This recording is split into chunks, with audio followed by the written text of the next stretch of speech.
very much for Madrid, and thank you to all the people who are here today to make it possible to have this nice event today. I am Manuel Gimeno, and I'm going to work about two companies, Saco and Oboria, and how they innovate in technology to boost the experience. Let's start introducing these two companies. Oboria is a small Spanish company that works in architectural projects, but from the digital approach. What they do is to build the whole project, the whole building. They build it in the computer, in an application, and they merge this application with all the rest of the project, with engineering programs, accounting programs, purchasing, with everything. So with one only holistic model, they can produce all the documentation needed in the whole project. Saco, it's a Canadian company.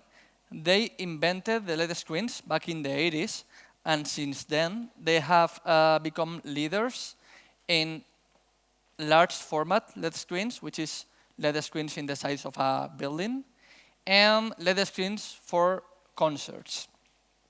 And when they work together, they can produce projects like these ones.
Experiences.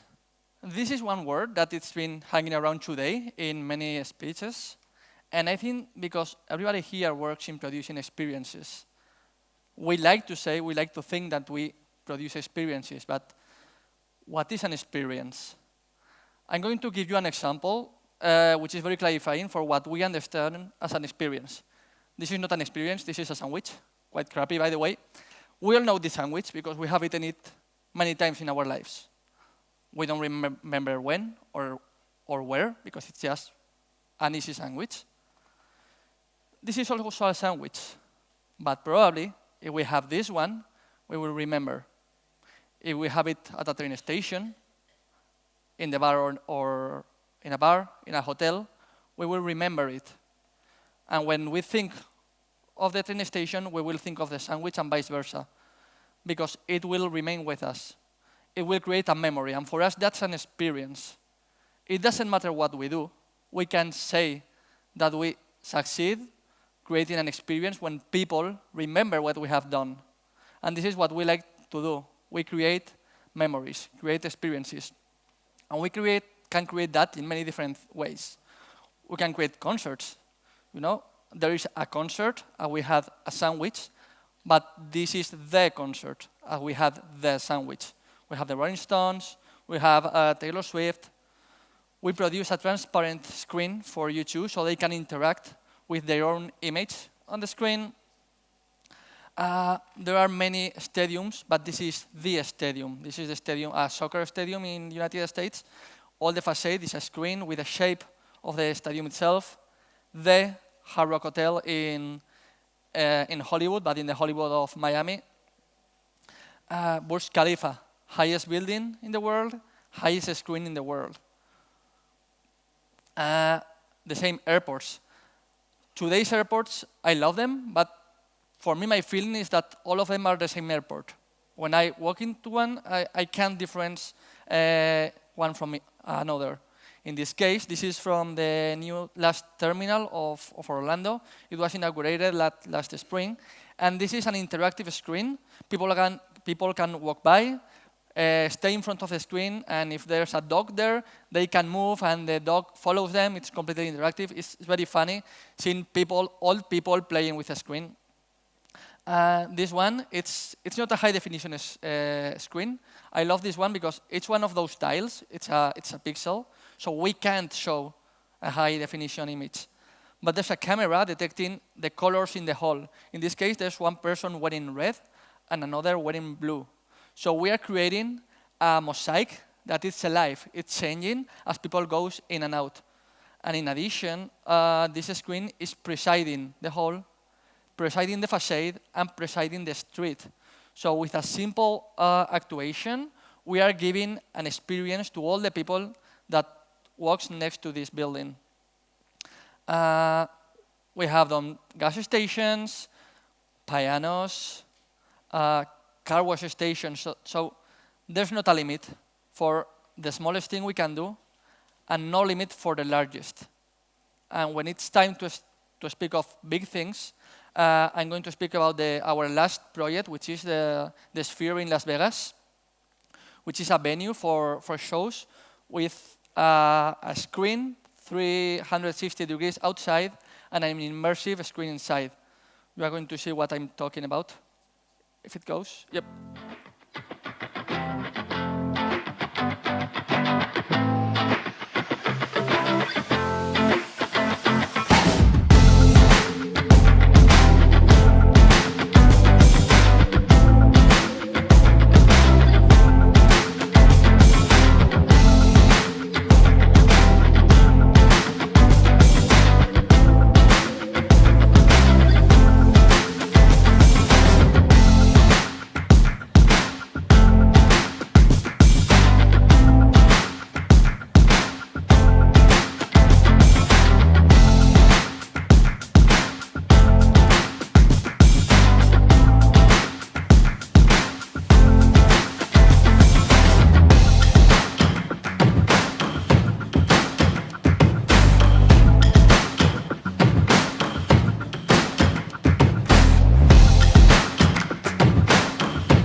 We have one college who was there in that concert of U2 and said, this is the first time that I see U2, and people are recording the ceiling and the walls and not the group.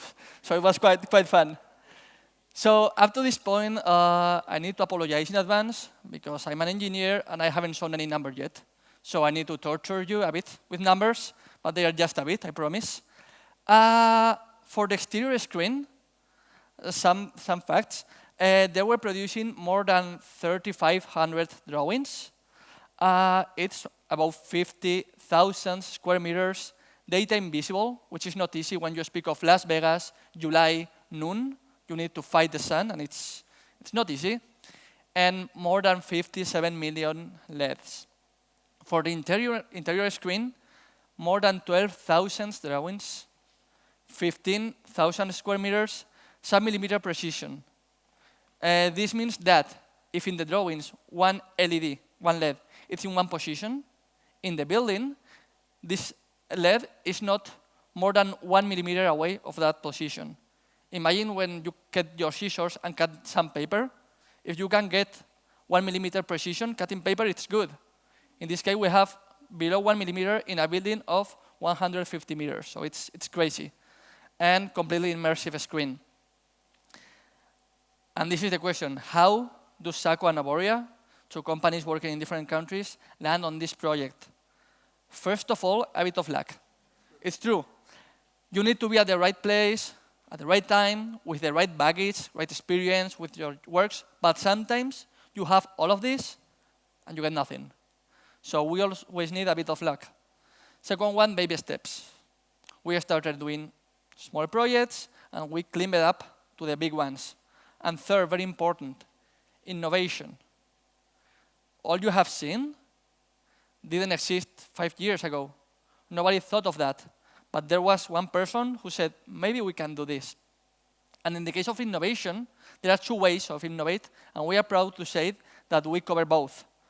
Saco innovates in the what. What are we producing? A screen. So they are producing new what? New screens, new features, new devices. And Aboria is innovating in the how. They are doing architectural projects. We've been doing architectural projects for 4,000 years. But in this case, we are applying digital tools, which powers the capacity of the architects to produce things like this. For example, all the drawings I have shown, the numbers, in total more than 15,000 drawings, were done by 20 people in Spain. Only 20 people doing more than 15,000 drawings. And this was possible thanks to innovation in the methods that we are using to work. So if I want you to remember two things of this speech, I would say, first of all, the sphere is super cool, and the people who did that is super cool and super handsome and this kind of stuff. And second one, think always in innovations. It seems that innovation is only for technological companies, but at the end of the day, everybody can sit every Monday in the office and spend 5 minutes thinking what I can do new next year, or in 2 or in 3 years, and how I'm going to do it, or how can I do the things I do now in a different way. So I stop doing a sandwich and I start doing the sandwich. It's the only way to start being a company and start being the company. Thank you very much to everybody.